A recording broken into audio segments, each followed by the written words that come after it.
7 বছর আগে এস আলমের নেওয়া সিদ্ধান্ত বাতিল করে ইসলামী ব্যাংকের মূল ধারায় পল্লী উন্নয়ন প্রকল্পকে অন্তর্ভুক্ত করার দাবিতে সামনে মানববন্ধন করেছেন সংশ্লিষ্টরা।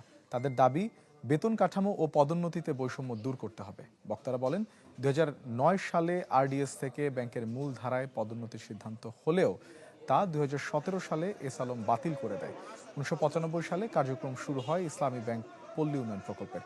গেল প্রায় 3 দশকে 8.5 লাখ গ্রাহকের মাঝে 6.5 কোটি টাকা ক্ষুদ্র ঋণ হিসেবে বিতরণ করে প্রতিষ্ঠানটি। এছাড়া গ্রাহকদের কাছ থেকে সঞ্চয় আসে প্রায় 2,000 কোটি টাকা। বর্তমানে প্রতিষ্ঠানটিতে 3,311 জন স্থায়ী কর্মকর্তা রয়েছেন। আমাদের দাবি হচ্ছে লেন্থ অফ সার্ভিস অনুযায়ী আমাদেরকে ব্যাংকের মূল ধারায় অন্তর্ভুক্তি করতে হবে। কি এক গায়েবী তথ্য আসলো আমাদেরকে, আমরা নাকি জামাত ইসলাম করি, আমরা নাকি শিবির করি। এই ট্যাগ দিয়ে আমাদেরকে এই বাড়ির বিনিয়োগ বন্ধ করে দেয়, যেটা প্রতিষ্ঠিত হবে কেন? বছর শেষের খুশি নগদে হবে বেশি। নগদ পেমেন্টে নির্দিষ্ট ক্যাটাগরির কেনাকাটায় 300 টাকা পর্যন্ত ক্যাশব্যাক।